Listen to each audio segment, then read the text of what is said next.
have a look. Maybe it's on the, has Old World peaked? Right, I'm looking at this. This might be it. Show with your host, Rob and Val. In today's I feel like we have to watch this one first. Making all of your games way more fun. Okay. Yes, we are here to save Warhammer again.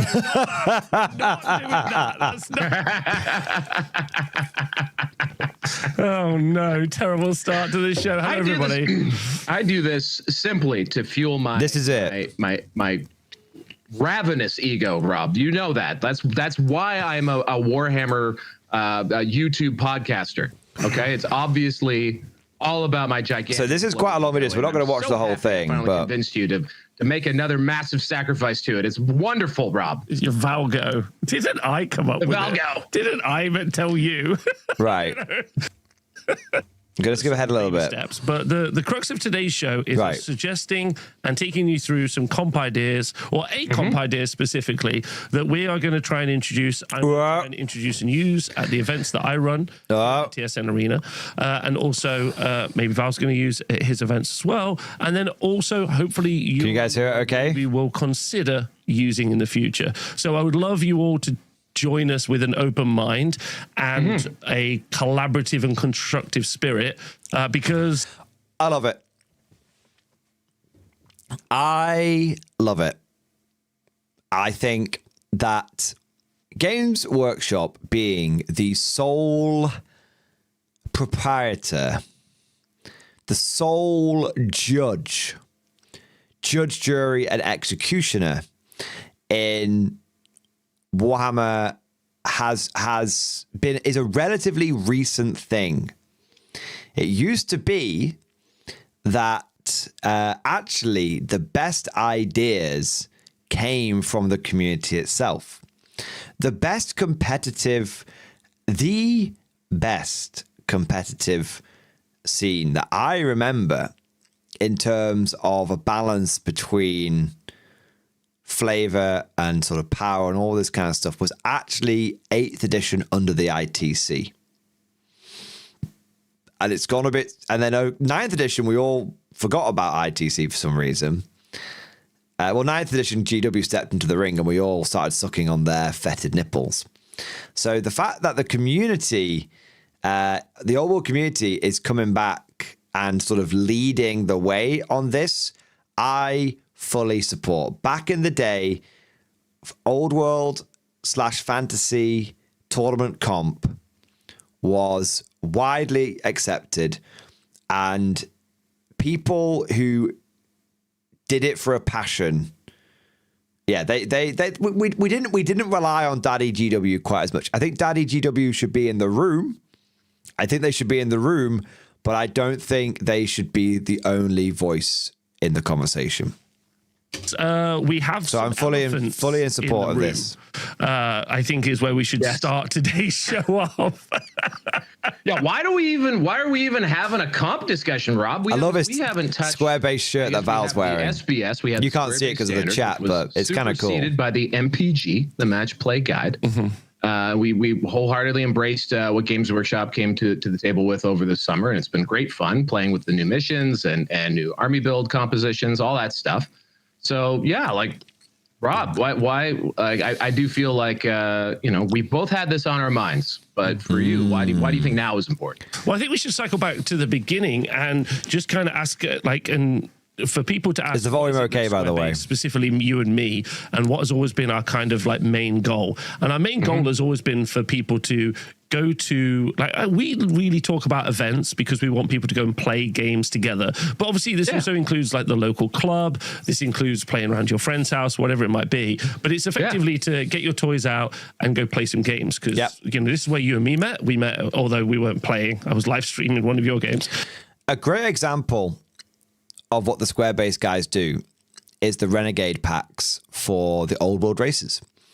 These, so Games Workshop released a bunch of rules for things like Skaven and Vampire counts, which then they were like, we have no interest. These rules are only like, they're not even to tide you over. They're so you can play Warhammer the Old World with an existing collection when it comes out, but we expect you to buy one of the core armies, and the legacy armies are kind of expected to die off. They basically said that. That's not paraphrasing. They basically said that. And the Old World community was like, fuck that. Skaven are cool. Vampire counts are cool. Obviously, we're going to support these. And so straight away, everyone was like, these are all tournament legal. Go fuck yourself, GW. And straight away, these guys basically went, well, they've kind of fucked it on the with the Skaven especially. So we're going to take the legacy armies and change the name and call them Renegade armies. And we're going to give them the TLC that they truly deserve. And it's got to the point now where I would say the vast majority of games played with armies like Skaven now use these guys' rules, not the GW ones, because their rules were just, they didn't make a fan codex or anything like that.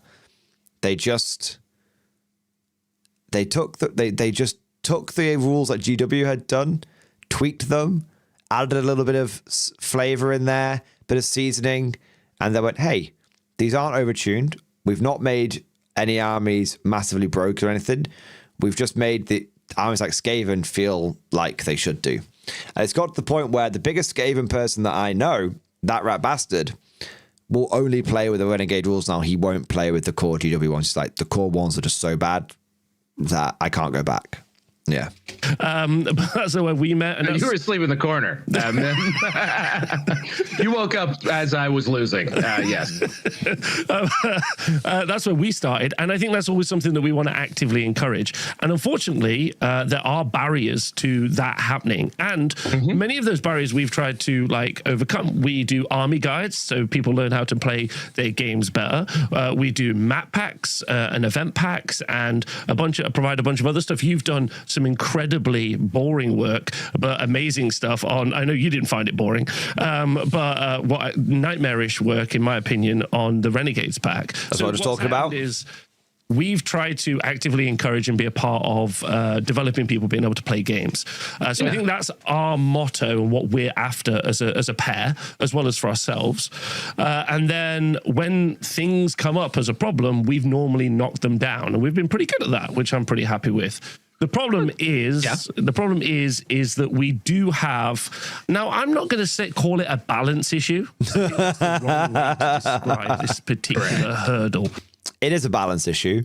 They're being very nice, but let me tell you, I was at an Old World tournament, and I like Old World, and I praise Old World a lot. But Old World is kind of like Bolt Action. If you try to break it, you will. There is a certain level of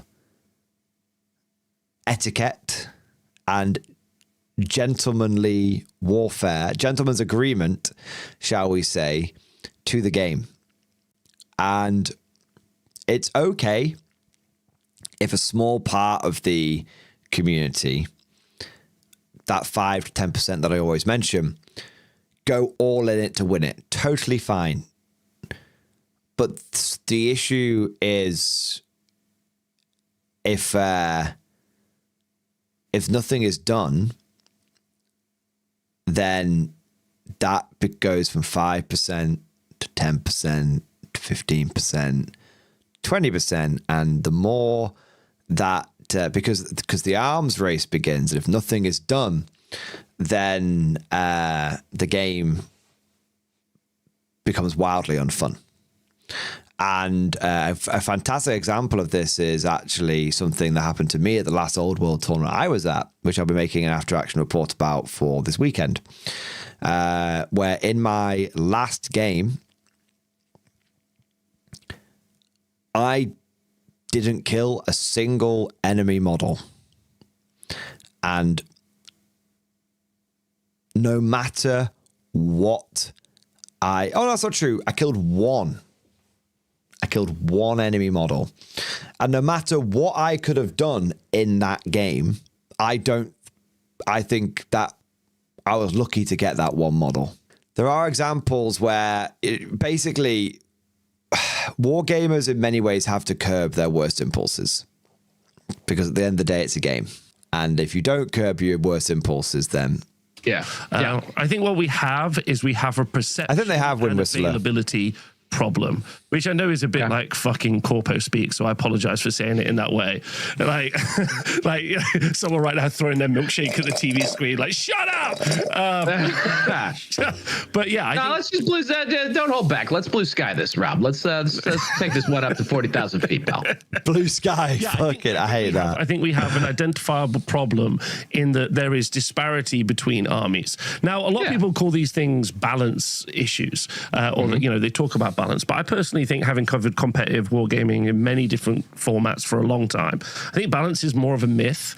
And I think what we really want to do is we really want to encourage and excite people to be able to play all of the armies available, actually not just bitch about the strongest army. So agree with that. The reason I wanted to bring this up was something a bit this is a problem that you have in Warhammer 40k. When Death Guard came out, people just wouldn't stop complaining about them. When Knights came out, people wouldn't stop complaining about them. You want to have it where people can talk excitedly about every single army, not just bitch about the strongest army. And I think what's really interesting, and I'm doing the trifecta here. I'm shitting on GW whilst wanking off Warlord. I think when you look at a game like Conflict 47, what's so interesting is that you want to collect every army. You look at, in Warhammer 40k, there's 26 factions. I only want to collect one. In Old World, there's like a dozen factions, and you kind of want like 2 or 3 of them. But there's some you just won't go near. In Conflict 47, there's only 5 factions, but I want all of them, because no matter what I look at, they all look great. Was 2 things happened. I saw a bunch of unpainted balloons at an event, which made me like punch a drywall. Even worse than the poorly painted balloons that you've been beating up on for months. Even worse than those, which I'd hit with a bat. And then, by the way, we want to clear the air here. I've seen some libel out there that those balloons were being played at the Las Vegas Open. I will not say what event I don't want to disparage anybody here, so I won't say where they were being played, but they were not at the LVO. LVO is run by Monster Slayer Productions, and they enforce a strict, fully painted policy, Rob. So let's make sure that people do not think that those balloons were from the LVO. It was not. No, Val also won't tell me which event they were from, so I can't shout at them. So that's, no, we're not like that. That's good. So, and there was that. And then there was our review of the Slayer host, and genuinely like the Renegade Crowns, and the video that we did earlier in the year where we talked about some of the Arcane Journals and how they were kind of felt like, and they are big misses. And also the events that I keep running. And then people are like, oh, I sure do wish I could play this army, but it sucks. So all of those combined. Yeah, God, how many times have you heard that? Serious note. No matter what, 40k, Old World, whatever game it may be, how many times have you heard, oh man, I wish I could play that, but they just fucking suck. Yeah. I said, let's have a chat about this and let's figure out what we want to do, which I thought was a good plan. What about you? What has made you feel like we're at a point where we need to talk about comp and what comp might be? Well, I think the number one thing is that, we talk, like you said, we talk a lot about events, playing with strangers, meeting new people, all that kind of stuff. It can be applied though to, other places, your own tabletop, wherever. And I have a lot of fun playing Warhammer, largely because I go to places, I meet new people, I make new friends, and it's awesome. And I will say this, that it has been, and I've been noticing this, that while I don't think that Old World has been shrinking, I think our growth has definitely petered off. So I think a lot of the people who are engaged, they're having I strongly disagree with that.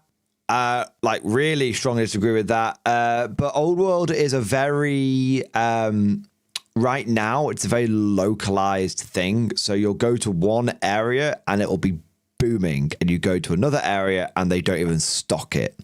So Old World is extremely popular in pockets. And I think that towards the end of 40, I would say in the last few months around me, I've really noticed it taken off because everyone's like, I'm going to play Old World for like 12. People are like, I was going to play Heresy. So people had it in their heads like, I'm going to play something other than 40k for 12 months until 11th edition comes out. And then they went, oh, I might be interested in that Heresy thing. And they turn around and look at like the Horus Heresy like on fire. And they're like, maybe I won't try Horus Heresy.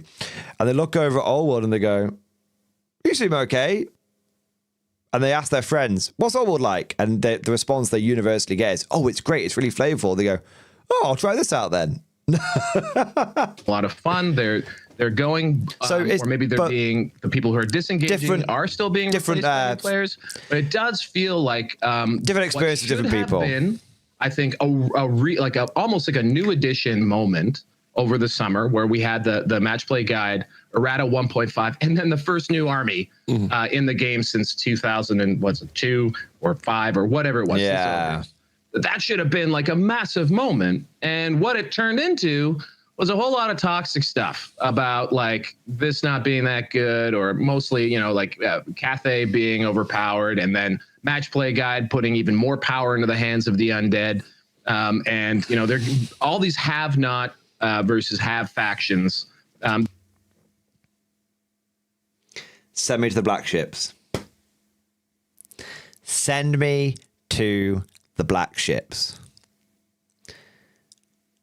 Gentlemen, I've been saying things about this match play guide. I've been saying the 1.5 update FAQ, amazing. Absolutely amazing. Cannot fault it. Literally perfect. But I've been saying I don't like this match play thing. I don't like this match play thing. Why don't I like it? Because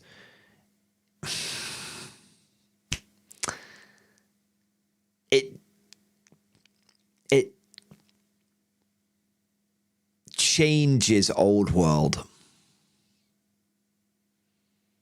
He's talking about it in putting power in the hands of the undead. For me, it's two things. Firstly, it makes the missions feel like I'm playing 40k. Not really, but there's a hint of it. I got to keep tracking how many points I get. I'm getting rewarded for just standing on an arbitrary point on the map. So there's that. And then secondly, Old World was never a competitive game. Old World was never a competitive game. Old World was a vibe game that people were playing competitive. You know what? Not even that. Old World was a vibe game. And the reason people went to the tournaments was because they wanted to just meet people to play. They weren't even tournaments. They were like basically big social events. Oh, shall we, let's go and just all play 3 rounds of Warhammer. That's why most of the Old World tournaments that I know of, the vast majority of them are actually RTTs, because it's a one-day social. 40k is judged by its GTs. For me, Old World very much was judged by its RTTs because it's a one-day social. We're turning up, chucking dice for a day.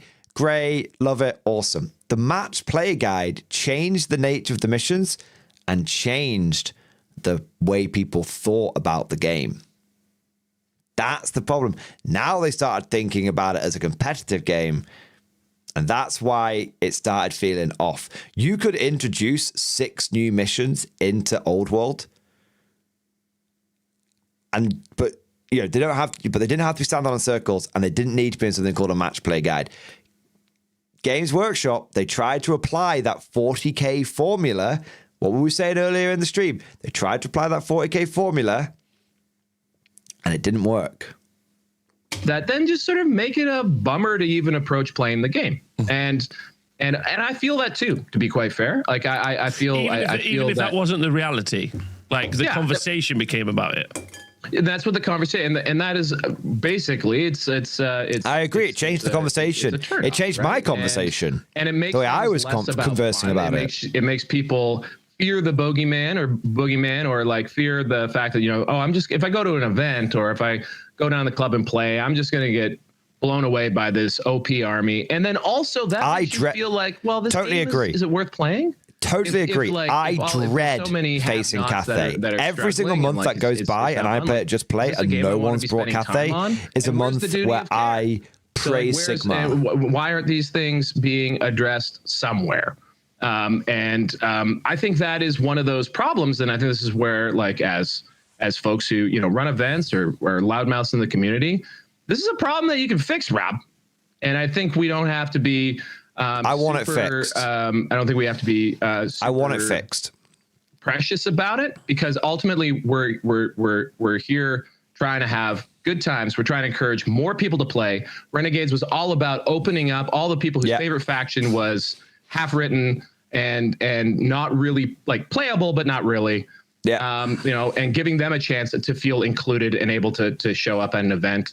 And I want all players to feel like, regardless of what their favorite, what and it's not good for the Cathay players as well, because the Cathay players have to feel like they have to hold back. That's not good.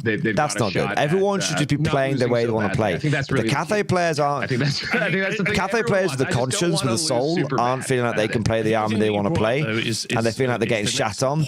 And people don't like playing into Cathay. People feel like they can't play. They want to play in case they encounter Cathay. It's tainted the well. It's tainted the well. Interesting, because over the course of Warhammer Fantasy Battles history, and especially when I was playing during 8th edition, comp or so John, house rules, Cathay community rules is the Votan drop of Old World. Was incredibly common. However, it was also super convoluted. I, as a new Warhammer Fantasy player, and also because I eventually made my job talking about rules on the internet, probably was a little bit more okay with the complexity. And the thing is, Sir, things like people Swedish are comp, turning up with 6 balloons, like Draftcom or Pitcom, a bunch of different things that ended up existing around the time when I played. And I want you to live your Cathay / Mulan fantasy and blast, make a man out of you. I want you to be able to do that. We all do. The problem is this: what these guys are saying is the conversation shifted. Because actually, when you could do that, but the conversation shifted. Unlike a MOBA, so an online computer game, where maybe you bought some skins or you paid some money for something. If ever you ban stuff or you put stuff out into pasture, like you're talking about people's collections, you're talking about money, you're talking about a lot of different things, and even restriction lists and a bunch of other stuff have this kind of like impact on very heavily financial collections. So there's a bunch of things that I've experienced, and there's a bunch of things that have happened in the past. Deleted. We fucking hate when stuff gets deleted. Pros and cons, and we're going to talk about those later. But the idea of community comp is one that can immediately be approached. So John Davies, probably not as insane as Votan. I don't think anything could be. Nothing could be worse than I killed that squad, but deep roll dice. I don't have to. Yeah. So I have a complaint in Age of Sigmar, and I know all Old World people. Yeah, perfect. I think all Old World people will be super pumped to hear me bitch on Age of Sigmar. So watch me go. All right. Okay. So my bitch is I've covered 3. We used to hate Age of Sigmar because we didn't have Old World. Now we have Old World. We're not that bothered by Age of Sigmar anymore. It was an amazing time. Everyone said it was great news. So I bitched 3 times because what happened is every year I would do the coverage. So I'd live stream 8 tables of Warhammer, and what they would do is every round is, because it's teams of 8. There's 4 missions, so they would pair into the 4 missions each round. Something also similar happens in 40k as well. Yep. And I always said this is terrible, especially in the second year that we did it, because like 6 of the missions in that season of Age of Sigmar were unplayable. Like if you went and looked at like regular GTs, no one played those 6 missions, but they had to play them. And in fact, one of the teams, the hot team to win, England at the time, lost the whole event because 2 of the missions just basically it was a coin flip on who won. They lost the coin flip, so they lose the whole event, right? So I would always complain. Sorry, this is a long story. I was complaining. I was just like, context is key. And I was just like, have 1 mission. Yeah. Yes. And they were like, that is how 40K does it, by the way, from what I understand. Okay. Yes. So then this is actually foreign to me. Yeah, so then they'd be like, we're going to we're going to put it to the captains to a vote, right? And all of the captains unanimously are like, no, we want the 4 missions. And you're like, all of the team players, everyone is coming up to me and they're saying, this is terrible. And I'm like, what's going on? But it's the confirmation bias, right? Yes. Because the people who get made captains are normally the people that do the pairings, who love complicated matrices and things that are super confusing, right? Sure. The vote goes, do you want the complicated and confusing pairings? And then they go, I do want that. That sounds great. Thanks very much. So that confirmation bias is what I think of when I think of comp. It's also change. It's such a good point. It's one that I've not even thought about before. But if you ask, the people that really like the current aspects of the game, do you want more of the current aspects of the game? Then of course those people are going to say yes, but those people might be a vocal minority. Yeah, it's too, right? Like I think it's such a good point. You know, like as so true. As something might be, to do something different. And to stray, and that means stray off the path. Thing that you're good at. Don't stray off the path. Relatively we don't know what that is. Right? So we know what this is. So even though this is bad, change. It's the devil goes it's for better any than format or standard. The thing you don't know. I think if it's not so fun, true, if it's not conducive to an actual fair play environment, then maybe you look at making a change. Yeah, absolutely. Yeah, that confirmation bias, I think, is interesting because when you start getting into the people who do rules, I love this. I'm glad I didn't skip this context. You know for a fact when you called me up about the Renegade pack, I'm like, bro, I'm going to go cross-eyed and I'm going to lose my mind, right? And there's only a certain group of people who really care about the answers to those things, right? Some people are like, hey, just give me an answer. That's what I really want. And I think that's really interesting when everyone thought Wood Elves would do this. Yeah, but I don't know much about Wood Elves. But the one guy that plays Wood Elves at Just Play says that really getting into the person that wrote the Wood Elf Arcade Journal hated the Wood Elves. And I was like, oh, okay. I think. Yeah. So I think now we're getting into like different ways to solve a riddle like this, right? Because and you referenced something like Swedish comp, which was actually a really neat thing, which basically you had a very mature meta where you had lots of players playing at a very like high level as well, and there were just chestnut things that like if you were trying to bring the best list, there were certain things you just would always bring. Reporting for duty, sir. And so what Swedish comp sought to do was identify those things and then basically layered another level of points on top of it, right? And so if you wanted to take the most powerful selections, you basically had a separate points budget that you had to use up and apply to those things. And then it also then would create a bit of a handicap tier. So the more comped items that you took, there you go, the worse your score would be, and that would impact something else. Maybe it would impact your final score. Val's mustache makes him look weird. There were different ways. Every time I see him, he's got different facial hair. But it was, I would as a man who has no facial hair, I'm jealous. An additional layer on top of points. Underneath it was just points. And if we had the ability to redo things like the guy was 4 foot tall, had a huge beard, love it. Yes, he wrote the Elf Codex. Yeah. Time but no, I don't think that's appropriate because quite frankly, I love the output from the studio. I love the game that's being put out. It's just that for whatever reason, they're maybe not playing it with strangers who might rock up to the game with the optimal choices always selected, right? And maybe we play the game in a spirit that's different than sometimes the rules are written. Than the intention behind.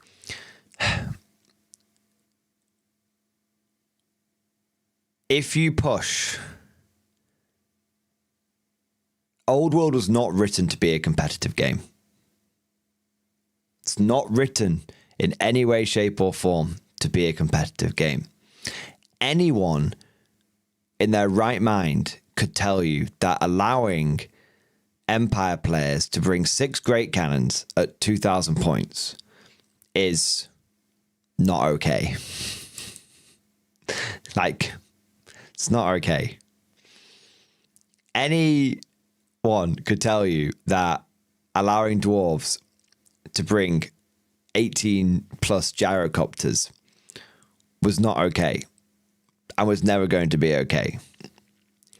For people who playtest this game, playtest it on the assumption that you're not going to bring 18 gyrocopters against your friends, because then your friends wouldn't want to play you anymore and you wouldn't have anyone to play against. That is the lens through which Old World was developed and how they believe the game should be played. And that's the way the game should be played.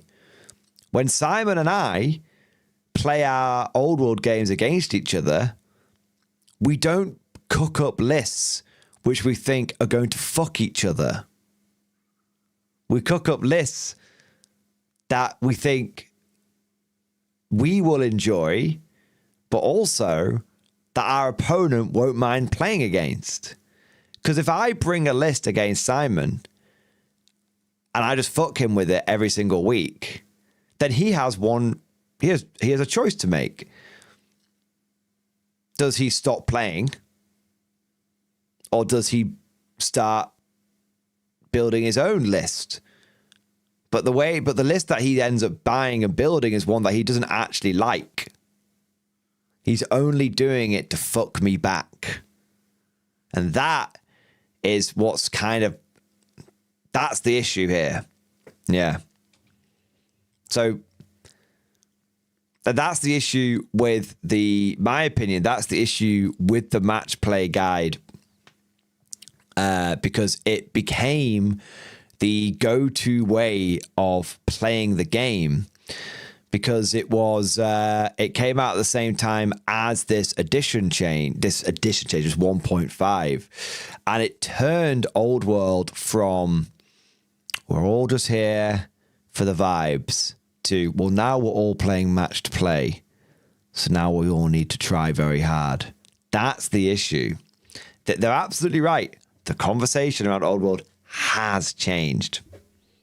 And I can tell you right now, there is a noticeable difference from before Match Play Guide came out to after Match Play Guide came out.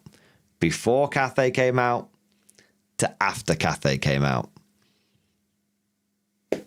People were very hyped for Cathay coming out.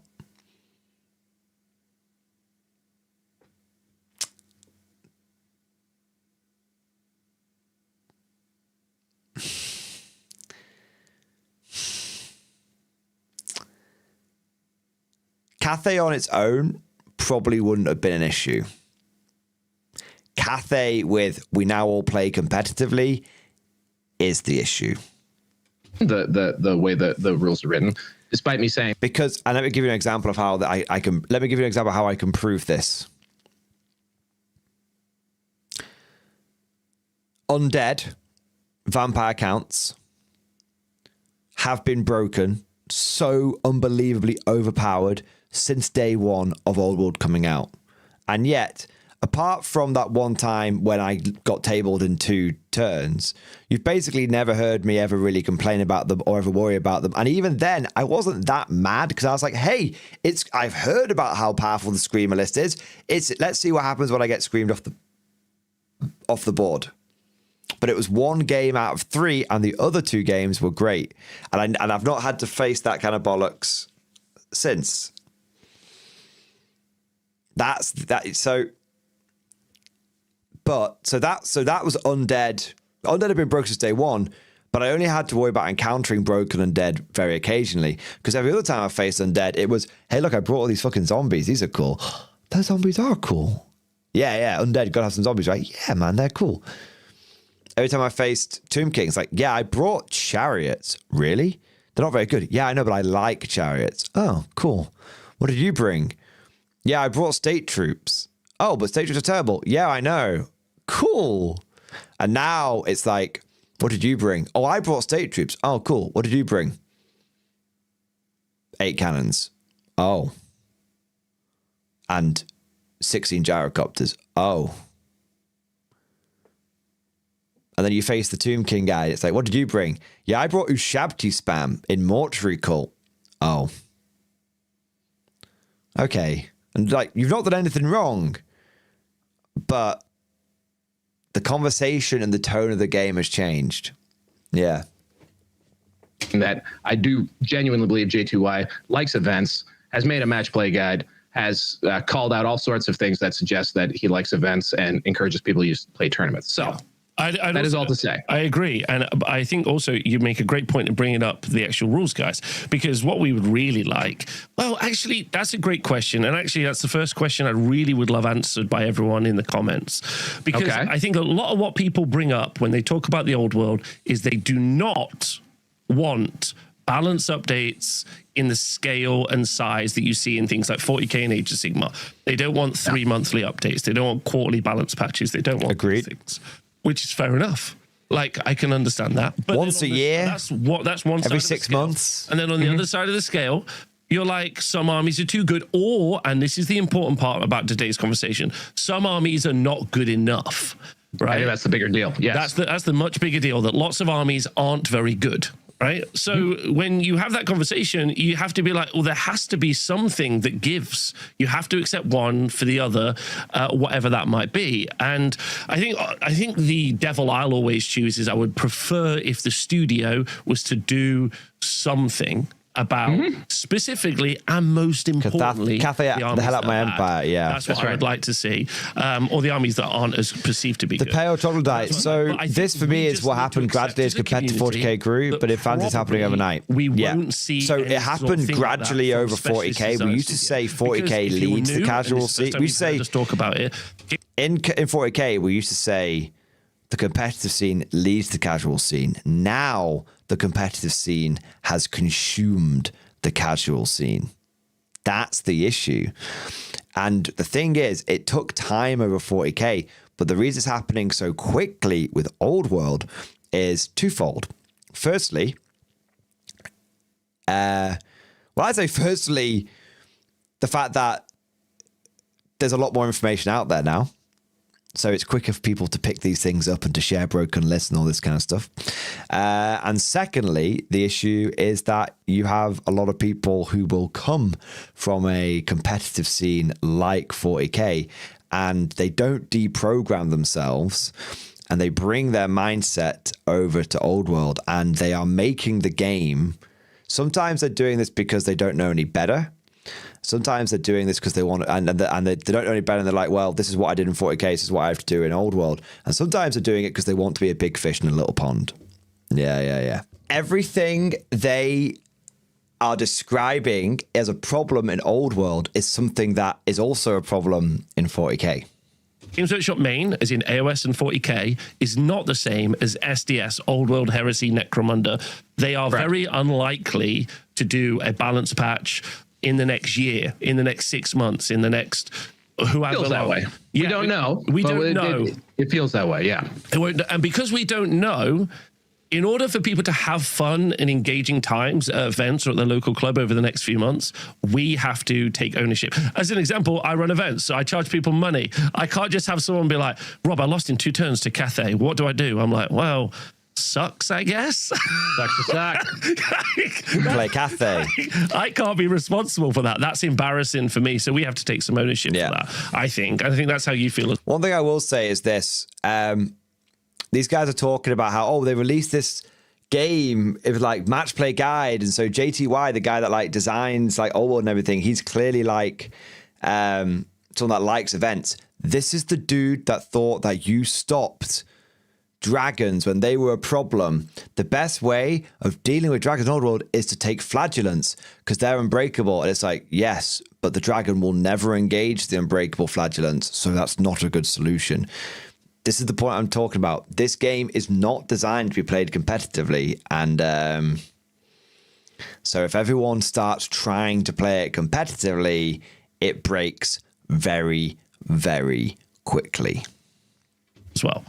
Yeah, and by we, I want to also separate that not just like you and I, but also the community. So like this goes to the the people out there who are actually playing it if the game's making you miserable, and I think this is a key frustration that, like, especially going back into the older days of Games Workshop designers, if something's making you miserable, well, do something about it. It's a bloody words on a page, right? And like we tend, we as a community, as people who play games, especially Games Workshop games, we tend to underrate the fact that we actually have probably a much higher level understanding of how these things actually work than the designers themselves. And that's not a slight against the designers. So it's the fact that true. the designer's job is to write, create, develop as far as they can to a deadline and a brief, and deliver that out into the world. Once it's out into the world, though, everything I've said, something else. See, they got to get paid. Everything I've said. You guys think I'm just coming up with a shit out of thin air? Especially with something like SDS, which is a smaller studio. It's a job for them. May or may not have the capacity that the GW Main does. Specifically, GW Main has hired individuals to manage the game after release. That's why they get those balance patches and things, because there's someone whose job that is. That doesn't necessarily exist with SDS, right? And so in that vacuum, in the meantime, I think it behooves the community to make sure that this is a game that is enjoyable for as many people as possible if it's something we want to play. And if we look backwards to something like Warhammer Fantasy Battles, where there were efforts to do these boss. One thing that we might be able to learn from that the is, how player-friendly Thank were you those for systems? How easy were they to pick up? CV Cooper, hey! Or did they just make playing the game that much more frustrating? And also, amazing, man. Did a lot of those systems? Thank you for the 5 gifted sub, bro. You're fucking hero, man. Ultimately, you fucking hero. Thank you. Right. So it wasn't just about like, you know, so-called balance or giving bringing certain armies up or bringing certain armies down. It was an example. It was an opinion of how the game should be played. Right. So like we want armies to be conforming to maybe a different look or fighting each other, or actually it's quite cool to see and I quite enjoy it. Those are great questions for people to kind of answer. I think that's more of a personal taste issue, but I don't think there's a right answer is kind of my point on that front. And I think there's some point where people go, oh no, that feels like it's too much, which is like you say, an aesthetic kind of choice. Yes. And I think, I don't know if when we transition to say what we're doing, but I think what we want to do, and I think what I'm settled on and at peace with, is under the parameters of the match play guide, under the parameters of all the various. The match play guide is the problem. These guys probably won't see eye to eye with me on that. That's fine. But the thing is, we just need to take the match play guide and throw it away. Controversial opinion, but we need to take the match play guide and throw it away. Until we do that, the conversation will always be through the lens of competitive play. And that way the conversation will never change. We'll see what they say. We'll see what they say. I want to make something clear. I'm not against tournaments. I'm not against competitive play. The problem is very simple, which is if you base your game on competitive play, then you change the conversation around that game. And you go from the competitive scene existing alongside the casual scene to the competitive scene consuming the casual scene, because now everything is seen through the same lens. And it is no coincidence that the old world conversation has changed so fundamentally ever since the match play guide came out. Army lists and ways that Send me to the black ships. Army. Send me to the black ships. And how many points you're allowed to take. You should be able to make whatever you think is cool and whatever is good. And if whatever you think is cool and whatever is good is way insane, maybe looking at you, Cathay, and some others, then that's a problem that needs to be addressed necessarily, right? And but in general, though, but there's also the other problem, which is you want to do the list that you think is cool as insane, but it absolutely fucking sucks. right? Like that's worse. I feel like you can take two people's journeys, right? They build and paint their army, they put it together, and then one person's like, "Yay, I'm going to go play a game," and they get smashed, and the other person goes and smashes everyone. So your Cathay player and your Skaven player, as two examples maybe, and then like they both had the same journey, but their experiences are wildly different, and that feels odd because I do feel for the Cathay player who is like, hey, I just wanted to put all my models down on the tabletop, right? But I also definitely feel for all those armies that we don't even see play much because we know that they suck. So I think that there's that duality, right? I also don't enjoy the fact that if you just like an army, and if you were rightly so excited for Cathay, all the people out there who went out and bought Cathay, and you were excited, and now when you show up, you're a pariah. Yeah, because you're playing Cathay, the cool new army that like the first thing to ever be released in like literally a generation of people. Yeah, you're for some reason like, you know, not good for the hobby. Like that's nonsense. Like that sucks, and that is also something that if you leave it unaddressed for a very, very long time, just ruins communities, ruins the game, ruins groups. Yeah, as silly as, I mean, that may sound silly, but it's true though. Yeah, like it just makes it unfun. It means that like you're gonna figure something else out to do. There's lots of stuff we could be doing with our time. So this is my favorite conversation because I feel like I'm a leper for playing like this. You know, you mean playing more casually? Now is the time. Or do you mean for playing? Give us a bit more, Pelton, tonight. It's an interesting point. Suggest how we might address these things in the fewest moves possible in a really slick and easy way. Yeah. So before we start talking about that, let's just say that we are super willing to get feedback. We're super willing in the future to make changes. This is something that we're going to consistently revisit and negotiate and have conversations about, and we're going to try and be really public and upfront about those decisions. Transparency is key, so I like that. Show you what our plan is. One of you and I were both mainly concerned about is not the armies that are too strong, but it's actually the armies that are too weak. And actually, if they allow me to run, I think that's the easiest way over 2,000 points with the Vampire, and if you look, I am going to come. Army stratified into 4 different tiers. But actually, if you were to normalize, we're going to use that term a lot in a minute. If you were to normalize the game, the game actually exists around what we call the C. Wow. Look at this. So, they are bringing back the old comp. It's a spicy meatball. So if I turn up to a 2,000 point, if I turn up to a tournament with my Empire of Man, I get 2,400 points. That is double Steam Tank territory, gentlemen. That is double Steam Tank territory.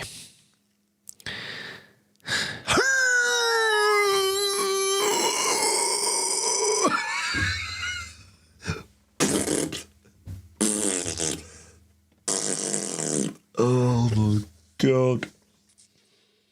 Right, let's see what they say. Let's see. So far, well, I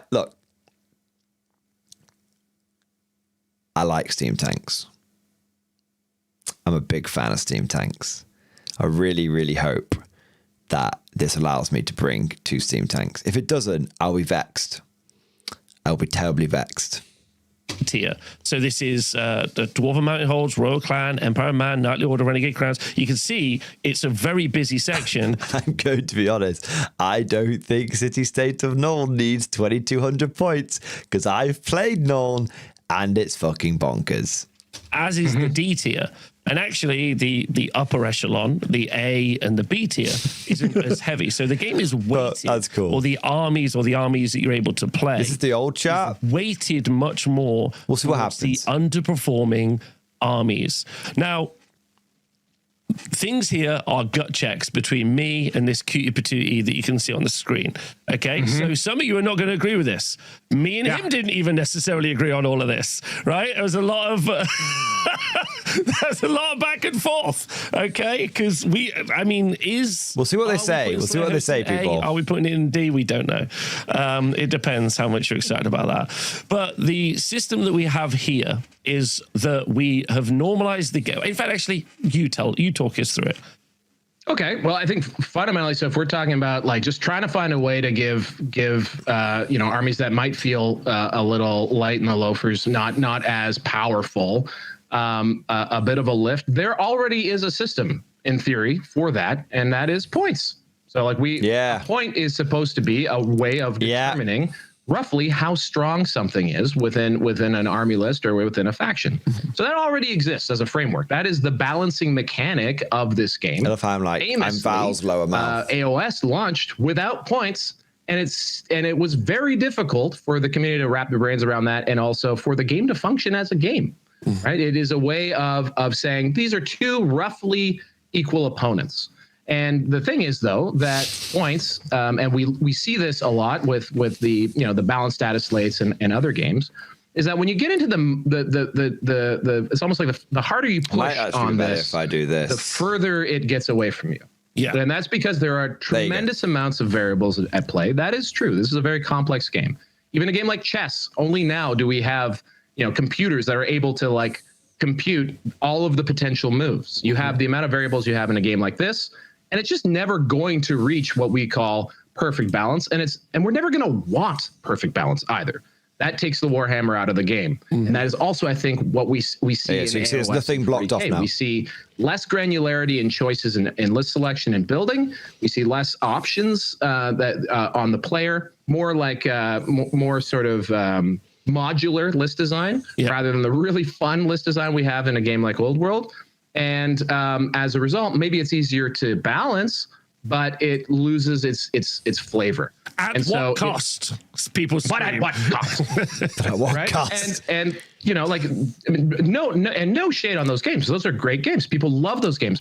Val said something very important then. Many more people cost.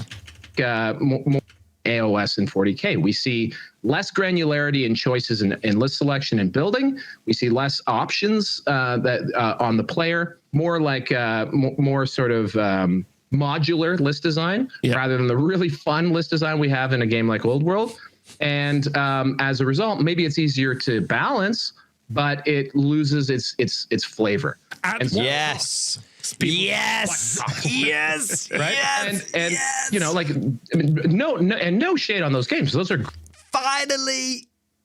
Oh, so nice to hear it. Do you know what I mean? So nice to hear it.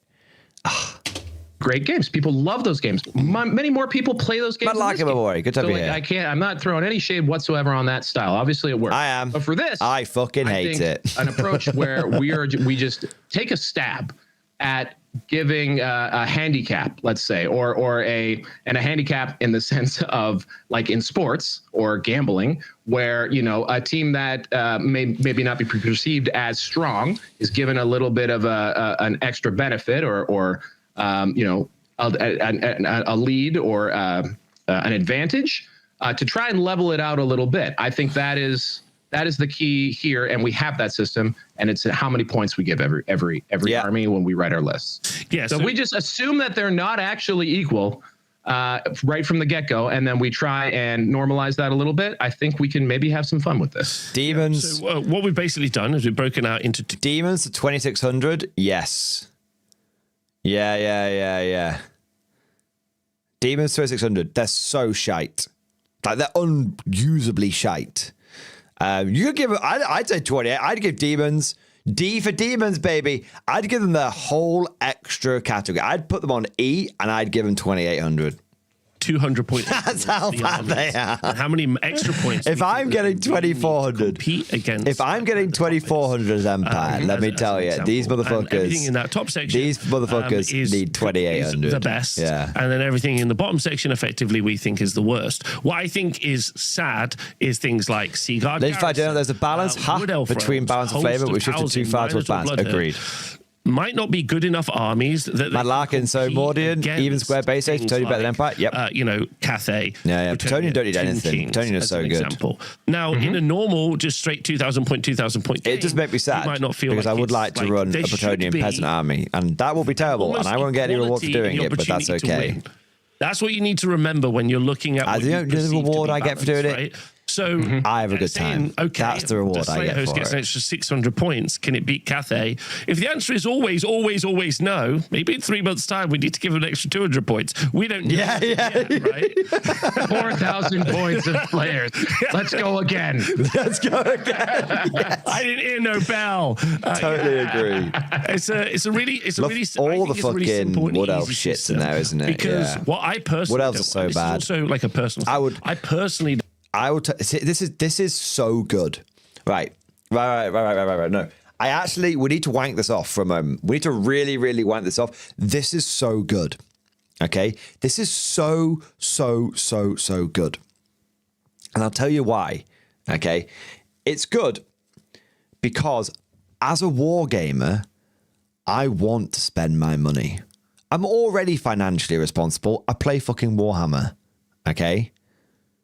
So when you balance a system around 2,000 points, not being the start, but being the hard fucking ceiling, all that ends up happening is you end up taking shit away from me. Because I'll buy something thinking, this is good, I want to use this. And I buy my, let's say, Rogel Dawns. I buy Rogel Dawns because Rogel Dawns are cool and they're good and I want them to stay good. And then I build a list around Rogel Dawns. And then what happens is Rogel Dawns go up in points. And now I can't use the Rogel Dawns that I bought. Well, that's fucking sucks. And now I don't like what's happening. But if instead of my points getting fucked over, I buy my Rogel Dawns and my Rogel Dawns stay good, I'm happy. As the Rogel Dawner, I'm happy. Because I bought my models, and my models are good. But now, the person that, now we've got AdMech. Now, the AdMech player is like, oh, okay, well, I get 2,600 points. Well, A, better get that third mortgage. But B, oh, no, that's good. So, the person that it's the same effect, but it's the same effect as basically what happens in 40k. But the difference is that the person that bought and enjoyed their Rogel Dawns doesn't get fucked for it. The person that needs the leg up gets the leg up. The person that's fine stays fine. Serves you right for not running Lehman's functions, you dumb fuck. Mordian glory.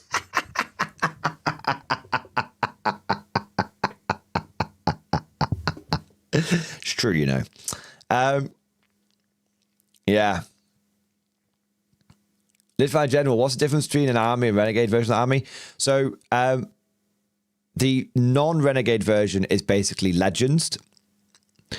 But when you legends things like the fucking Lizard Men and the fucking Skaven, like Games Workshop did, tends to make people a bit leery. So the old world community went, fuck you, Games Workshop. We're going to take what you've done as a baseline and we're going to basically make proper rules for them. And now, what is technically fan-made codex, but it came from a voice of authority within the community, these guys, is now seen as the go-to. It's actually via public opinion and via general consensus has been accepted as this is actually the proper codex. It's so good. It's so good. You don't want to have like this is great. If you take this is actually unit, great. You can only take this two is of actually this awesome. If, I was going to say I'm not see. Do you know what would get me to buy a fucking Wood Elf army? Is if I can take 2,600 points of Wood Elves. Okay, because if I can take 2,600 points of Wood Elves, you know I'm bringing a lot, and I mean a lot of archers, because Wood Elves are all about archers. I'm all about that. You're telling me as an Empire player, I can get 2,400 points? Well, thank you for the second Steam Tank and extra cannon. I'm a very happy boy now. I'm a very, very happy boy. Yeah. I love that. An extra 200 points for my orcs and goblins? Fuck yeah. I could take the list that I took against Simon last time and add in 2 war machines, which was the one thing that I was missing against him. That would be great. Love that. Although where the hell are the high elves? Oh no, Simon's gonna have 400 more points than me. This is crazy. 3 of this unit, you can only have one of crazy, these. man. Whatever You're crazy. Complex systems. You're crazy. Happen. And Although to be fair, Simon's army would have been a lot less more powerful. A lot less powerful. Tell me. I would hope that he hadn't got his spell wrong. I would hope it would have gone very differently that game. To look at another complicated spreadsheet to decide how I don't know what KPM means. To play their army at an event. Instead, I would much prefer someone to be like, cool, I'm playing Dwarven Mountain Hold. Honestly, I think Mortuary Cult should go down to 1800. That's what I'm going to play at, and that's how I'm going to build my list. That feels like a good and simple system that's very understandable. You can play it at your local club, square-based approved. You're playing with your vampire. CB Cooper, thank you for the 10 gifted memberships. An extra detachment. Of Empire State Troops to hold the line. Yes, mate. More people to play the worst armies. Yes, mate. Yeah. That's what I think is so important. I think right now there's a lot of people who are doing the DiCaprio spit take, looking at the screen and being like, "These guys are idiots." They put Wild Hunt. They're giving me an extra 600 points for Wild Hunt. Oh, screw Exiles. I'm gonna go paste people with Wild Hunt, and then therefore be the first Wild Hunt player to ever enter a tournament. And maybe that would be cool. And then that's mission accomplished. And then maybe that's mission accomplished. Yeah, goes on a tear and crashes. Well, great. Now we've had a different army crash for a change. Yes, awesome. Yes, exactly. And then over time, not even necessarily a lot of time. Maybe in the early goings of this, maybe there's some real obvious outliers, and we're like, okay, we'll shift you a tier from one tier to another or whatever. The other nice thing too, it doesn't need to be in 200 point increments. You could go to 50 point increments, 100 point increments. This is just a first stab. You don't have to like shelve your favorite unit. You might have to budget your list differently to get what you want in the list, or do the things that you want in the list. But it's not like suddenly something is just off the table bad. And in fact, with getting more points in the underperforming, we'll call them, or in the weaker army tiers, you're actually able to probably bring things. One thing that's important to mention is the size of the board doesn't change. So it's not necessarily about every bad army becomes a horde.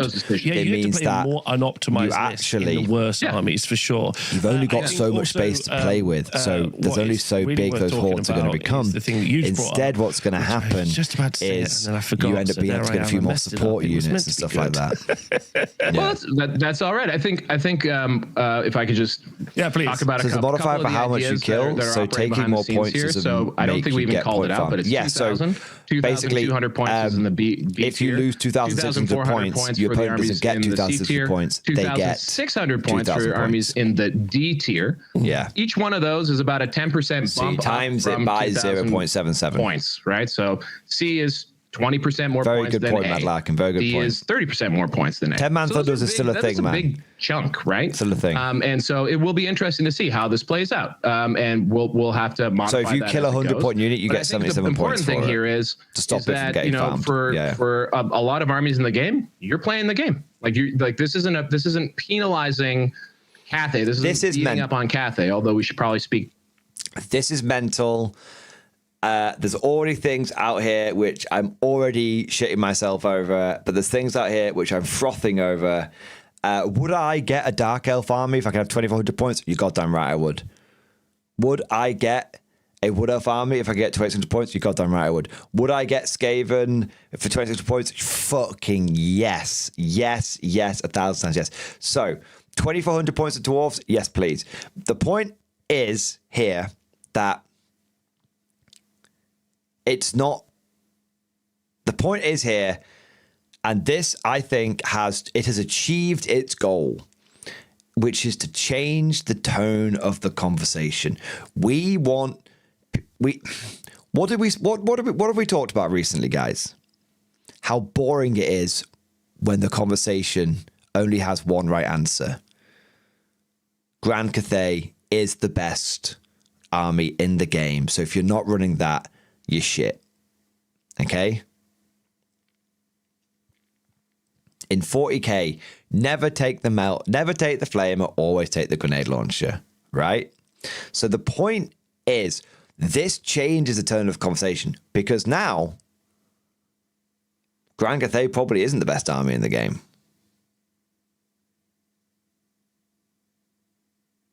It probably isn't the best army in the game. It creates the conversation. The conversation and the discussion is the most important thing about wargaming. When all the answers are solved, it's boring. When nobody knows what the fuck is going on, it's amazing. To a small thing about Cathay. This is more about bringing up the other armies to give them a puncher's chance or maybe even an advantage straight up against the armies that are blessed with perhaps more efficient choices. 2,400 points of Empire. I'm so happy. That would be cool. The one point I actually wanted I'm happy to make for all of was, us. sorry, I've remembered it now, is that the good thing about starting at 2,000 points is absolutely no one has to lose models they've already built and painted and are using in in their normal 2,000 point events. What's also nice about Preach this it, brother. If you do plan on using this at your events, Preach it. then please do in BCP or New Recruit or wherever you do it, make sure you just write down SBC or Square Base Comp or whatever, so we can kind of see the impact that it does have on generally gaming. I would play this as an tomorrow. example. But yeah, no one losing I may play anything. it this week. So if you've bought, I don't know if Simon's back this week you're or just not. going to be able to use it. On holiday. With the exception of a Not very holiday, simple comp work of trip again. probably 2 balloons is you're allowed, like our only real comp actually out there. Otherwise, we would have to make a different tier just for Cathay. A balloon tier for Cathay. Well, it would be, they would have been 2,000 points and everything else is going to be down at 2,800 points. Then it starts getting a bit silly. Cathay gets 1,800. The top pin comment on this will be a link to just to a Splash webpage, which I'm going to make, which will be some blog text and some pictures and some other little bits in there. Val's going to be working on a calculator.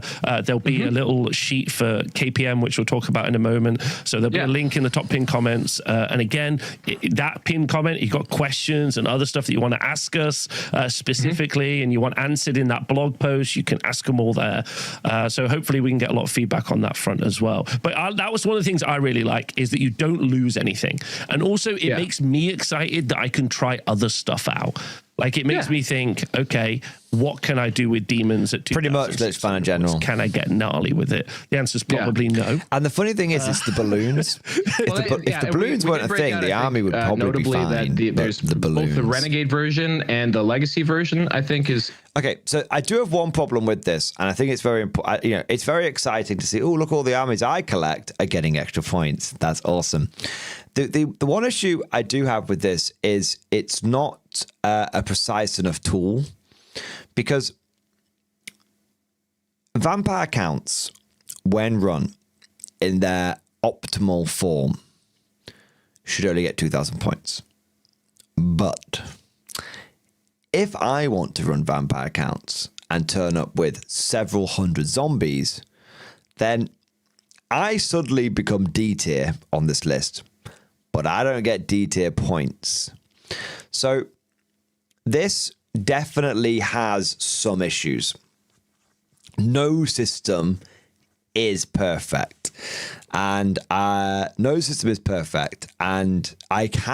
can see the knock-on effect of this being that the top tier armies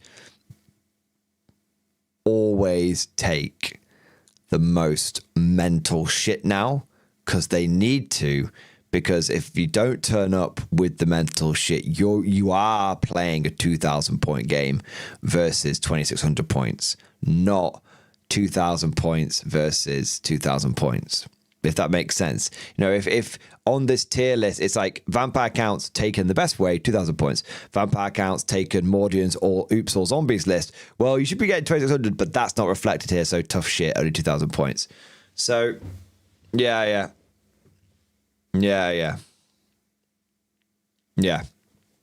Emil Davi, I'd argue that a person shouldn't be running a fun list like that in a competitive environment, which is an issue of we need to get away from the idea that comp is the only way. Exactly.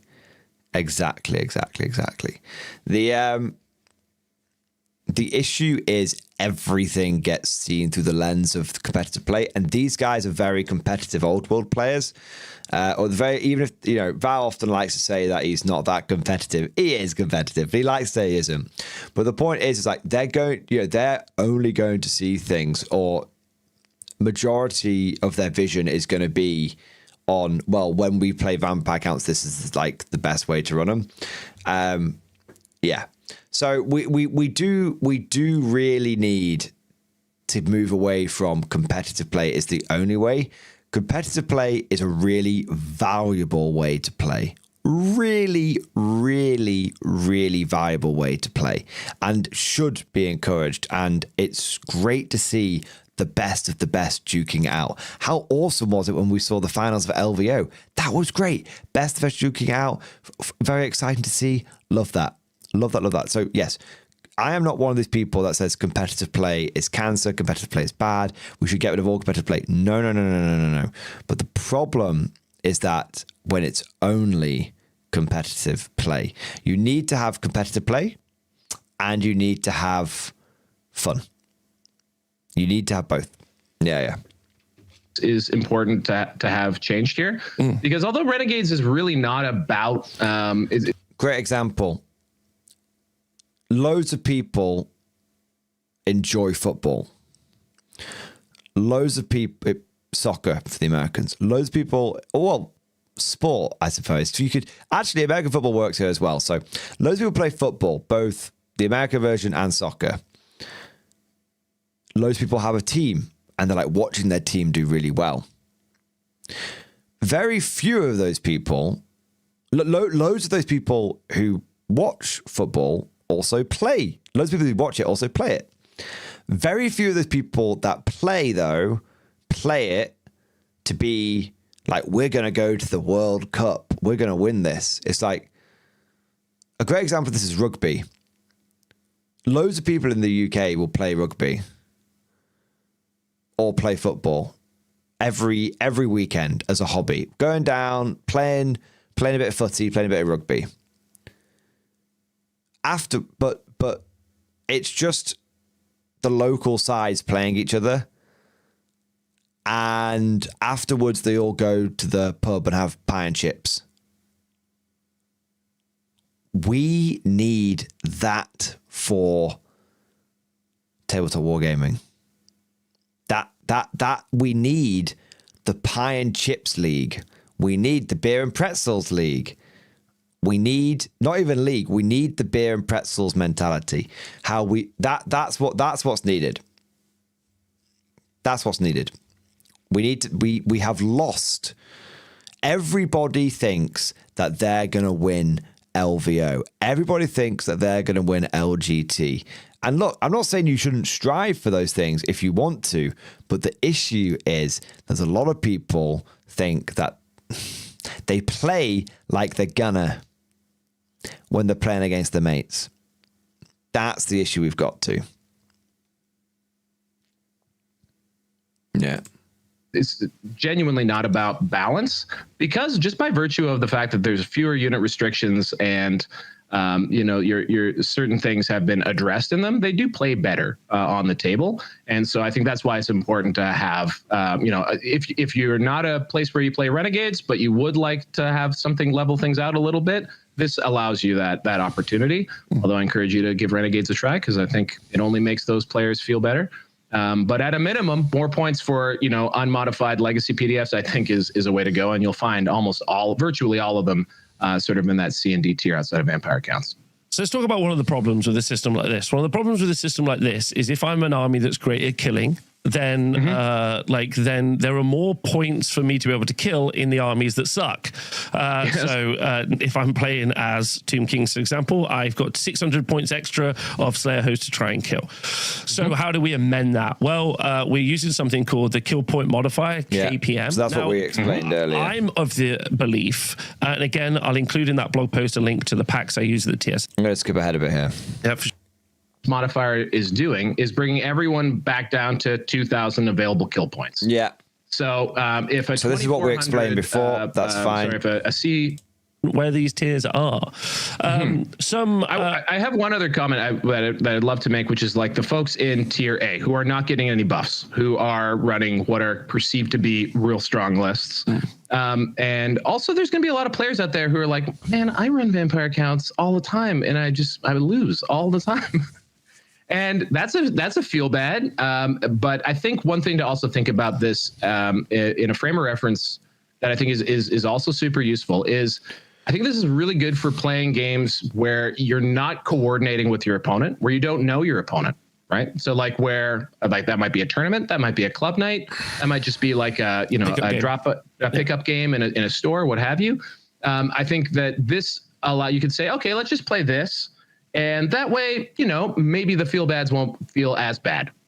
Or at least it provides an opening way of discussing, like, how can we do this matchup in a way that's fun, and maybe give you permission to say, hey, you know what, I'm running Errantry Crusade. Like, I know you love your Sea Guard or your Minotaur Bloodherd, but like those guys probably aren't going to have a good time against me. Why don't I chop you 600 extra points? Let's see that. Let's see if that's any fun.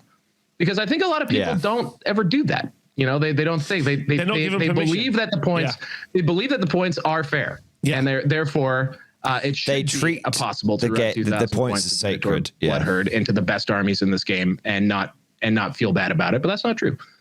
So I think this just gives you permission to maybe do that, to make it so that the game is fun. Yeah, that's what we're trying to do here. And if you're in that A tier, now suddenly you're going to go from being worried about other people in A tier to actually having to worry about what do I do when the Empire guy turns over two Steam tags? In a big way, you might lose. Yeah. And that's what I was about to say. A tier guys, guess what? Winning should not be same wise old worm. You should be panicked when you see same wise old worm. As one on high elves with lots of sword mass and archers. Yeah. When it sees your Tomb King army, they should be like when it sees that the store is open and they actually have to go in and play. Yes.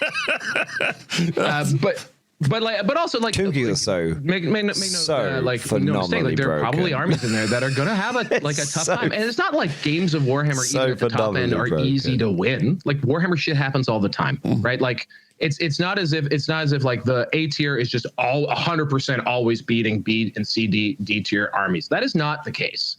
But it is the case that on aggregate we do feel that these are armies that do have advantage, and that if we give others I am so ready. Handicap, I'm just saying, double Steam Tank. Interesting games of Warhammer. Double Steam Tank. And it's not all about necessarily winning. It's about how do we make more interesting games? How do we have more fun? And hopefully this is a way forward with that. Yeah. And we're risking, flagellants. This is a risk. We might be fed our own buttholes on this one. Yeah. And that's fine. I know I can take it. Please direct it all my way, because I've been pushing Rob for this for literally years. So blame me. If it's good, it was all Rob's idea. It's fantastic. I did call you up. I was like, let's do it. Yes. But I wouldn't have done this without you, man. So like, and it is a risk, because I think there will be people who will react emotionally to this, and that's okay. I get why you are. I just say, let's just give it a chance. Yeah. Let's give it a chance, guys. We've been playing this game the same way for a long time. Let's give it a shot. Yeah. There's two things I'd like to bring up. Let's just fucking try stuff, man. Some of the methodology. Let's try stuff. Talk about a problem I can foresee, because I keep saying this to you guys, and you guys respond really well to it, by the way. You guys respond really, really well to it, and I cannot compliment you enough. But it's just try different things. Just, it's okay to try something new and different and interesting. I talk about it through the lens of play different games. Try a bit of Conflict 47, try a bit of Bolt Action, try a bit of Old World, if you're a 40k player, try these other games. You know, the game is meant to be fun. The game is meant to be fun. And if you're struggling with the game, you know, if you're like myself, like Godlike Poet, actually, let's use a good example here. If you're like Godlike Poet, who we all know in this community, great guy, but he plays this as a battle. And so 10th edition has been a nightmare ride. it's been, you know, people say sisters have finally got where they need to be, but it's been 2 years of just being messed around to the point where he's like, nah, fuck this. If you're a Godlike Poet of the world, go and try a bit of Conflict 47. It's meant to be fun. Your hobby is meant to be fun. Go and play. If you're the swordsman smith of this, if you're like swordsman smith in this community who just loves 10th edition, you know, it believes it is the best thing since sliced bread, that's great. Continue playing it. Swordsman Smith, you are, you know, Swordsman Smiths of the world, if you enjoy the game, please do not let anyone yuck your yum. You're having a great time. But the people who are loving 10th edition, be sympathetic to those who aren't. Be sympathetic to those that won't go, I'm enjoying it, but I'm going to respect the fact that you're not. And likewise, the people that, you know, are coming out of 40k, you know, temporarily or permanently, don't then look back on those people who are still playing 40k and look back on them with some sort of strange sense of bitterness, or almost look back and like, look at those idiots still playing 40k. No. They're enjoying the game that they play. That's okay. That's good. They're enjoying the hobby. And now you're going to enjoy the hobby the way you want to enjoy it. And then they can tell you about something that's going on in 40k and you can go, that's cool. That sounds really fun, man. Amazing. And you say that sincerely and you ask follow-up questions, and maybe, who knows, maybe you learn something interesting and maybe it draws you back into that game for a little bit. And likewise, if you're a diehard 40k person and someone starts telling you about Conflict 47, don't switch off. Don't go, oh, those fucking K47 people. No, go, oh, I will. They've respected me for being a 40k player. I will respect them for being a K47 player. I know, and that way, you get that cross-pollination, you get to share that knowledge. Everyone's just talking in the good vibes, and good vibes are infectious. Positivity is infectious. I think the number one reason why Conflict 47 has started to take off in this community so much is because basically I've been talking about it positively. Like it's that simple. And the positivity of Conflict 47 and me processing what was bothering me in 40k and me now being able to be much more positive, just in general, just being much more positive, I think has been great for the streams. It's been great for the conversation. It's just been good times. Yeah. Right. So I think, long story short, summing up this,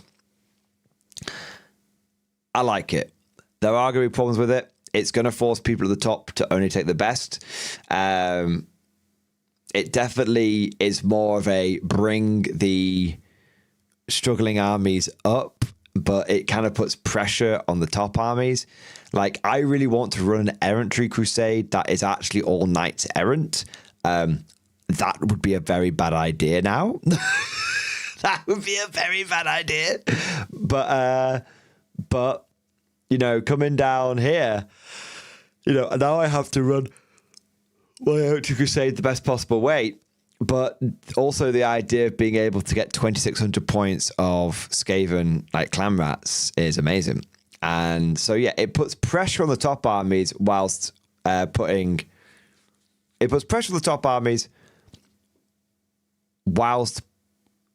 a new lease of life into the bottom armies. I think this bit works well. I don't know how you do it with the top armies, because if I want to run all zombies, I'm not. But then that's me. That's on me, you know. And that's where we go. Okay, well, when I go to a tournament, I got to bring my A game. But when I'm playing at home with Simon, I'll bring Oops All Zombies at 2,000 points, and he'll bring Oops All Swordmasters at 2,000 points.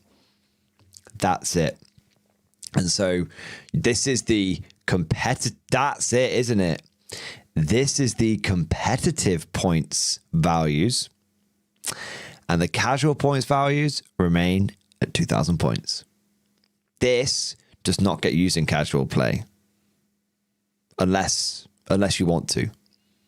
This should be used in competitive play where everyone's trying to be bringing their own game.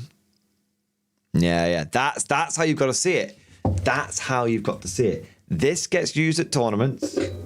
Casual play, it's very, very optional. What would you think about something like this for Warhammer 40k?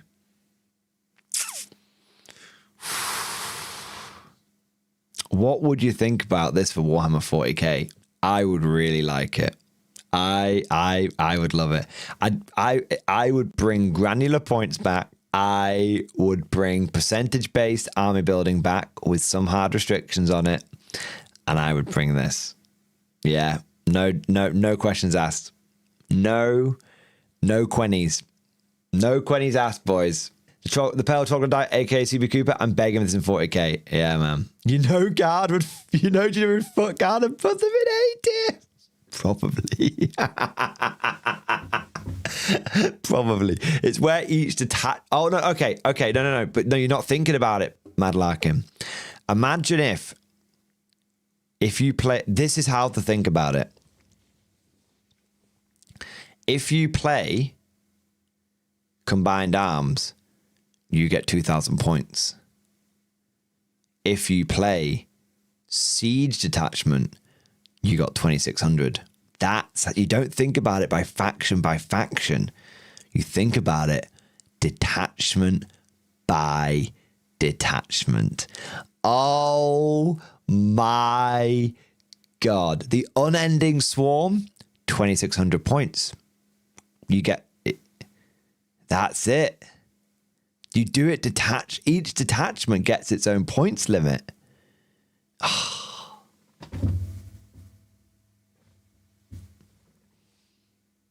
Yeah.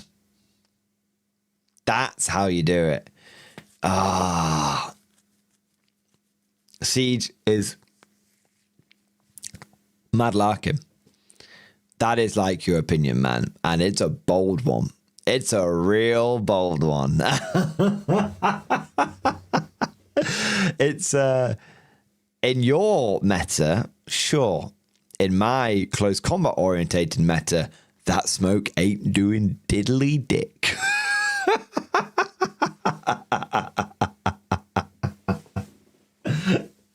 Oh man. Emil Davy, at Glorious, all those transport attachments in the game get free rhinos like the old days. You want to know something crazy?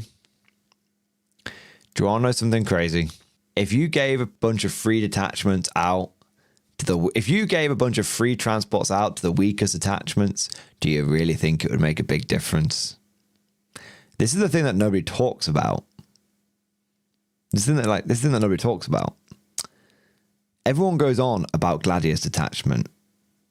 Everyone goes on about Gladius detachment in 7th edition and the free transports. It wasn't broken. I mean, it was broken. It was broken. But the army that got 1,000 points of free transports wasn't the one that was winning all the tournaments.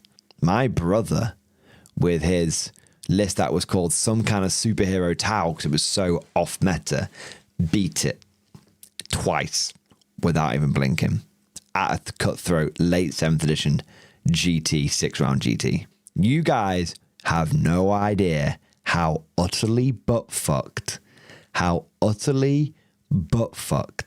7th edition was. You've no idea. Oh man, Mad Larkin getting shouted for not being in stream one time. Anyway, point is, when I say I want something like this for Warhammer 40k, I don't mean it just gets fucking crowbarred in. If you were to bring something like this in for Warhammer 40k, Warhammer 40k is a different game to Old World, so a system like this would need to come in and adapted to be appropriate for that system. That's what I mean. So I wouldn't say that you'd have to do it detachment by detachment and all sorts of things, but a system which is similar to this, that is the same essence as this, plus combine that with the way armies are fundamentally built in Old World, and doing it to, you know, I think that would be very cool. But 40k, well, I think 40k players are starting to move away from sucking on GW's fetid nipple. The milk's been tasting bad. We need a bit of community comp. Infantry, sir. But we'll see. Good for you. The thing is, 40k is just, me the man the I problem am is, today. 40k is just like so massive that it's probably, you'd have to give it to like the Art of War guys. Do you know the one people I would trust with this? Truth be told, and I mean this as the compliment it is intended to be. The one people I would trust to get to do this would be the Art of War people. Yeah. I think they really, really know their stuff. I think they know their stuff across. I think they're a team of close-knit people. I think they know their stuff, but I also think that they would be, they'd be open to being able to tweak things and take on feedback as well. Either that, something like that. It's too big for one person. 40k is probably too big for two people, but 4 or 5 people, yeah. Adam Issue, detachment-based point unit value, so in Siege people bring more cannons and guardsmen. I do think they need detachment-based points. It is madness to me. It is actual insanity that you have one list of points per army, but then 6 detachments that work so fundamentally differently. So fundamentally differently. A unit of guardsmen in a recon detachment is so wildly different in value to a unit of guardsmen in combined arms, in siege, in Hammer of the Emperor. And a Rogel Dawn in Hammer of the Emperor is so wildly different to one in recon. Yeah. That I actually think 40k could solve a lot of the internal balance issues if each detachment's got its own points values. But the issue is, it doesn't solve a lot because Games Workshop has got very lazy. And that might sound insane, but Dreer is still fucked. And it's embarrassing. Games Workshop is, they're not putting their effort into 10th edition right now. They're putting their effort into 11th edition. Anything they do with 10th edition is just to keep us quiet. Just to tide us over. Dreer should be 50 fucking points, frankly. There's 2 ways you fix Dreer. You harvest points, or you leave him exactly the way he is. Not even then. You take about 10 points off him and you let him join Death Corps of Krieg. So he can either be a supreme commander of the Death Corps army. So basically the Death Corps have a supreme command guy. Yeah. Dreer will always be fucked because they took Strachan to give us that horse shit head. Agreed, Mad Larkin. Agreed.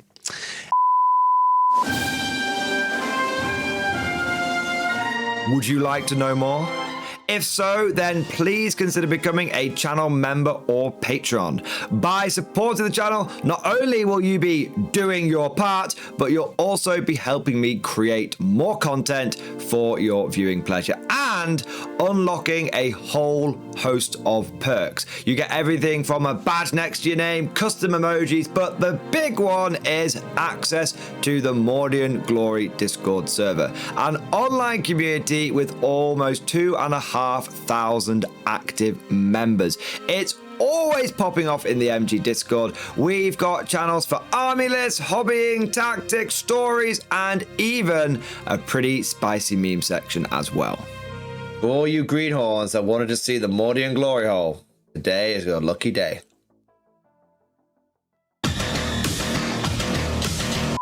And joking aside, I do want to say a massive thank you to all of the current channel members and Patreons. You guys are amazing. Truly the lifeblood of the channel. I could not do Mordian Glory full-time without the incredible and generous support of my members. So thank you guys so much. And last, but certainly not least, I want to say a personal thank you to all of my top tier Patreons. These are the War Masters, the people who have truly gone above and beyond the call of duty. So a heartfelt thank you to Redfield, 32, Jurgens, Miasma, Try Again, Bragg, RJ, Scorpion, Bonbon Vert, Lord Pryor, Nicholas Walsh, John Stubbs, Guardian, Varney, Sword, Fish Trombone, Picklock, The Forged. Seriously guys, thank you from the bottom of my heart. Your support is incredible and it makes a huge difference. Thank you so much. That's all for now. Hope you've all enjoyed today's video, and of course, as always, see you guys next time.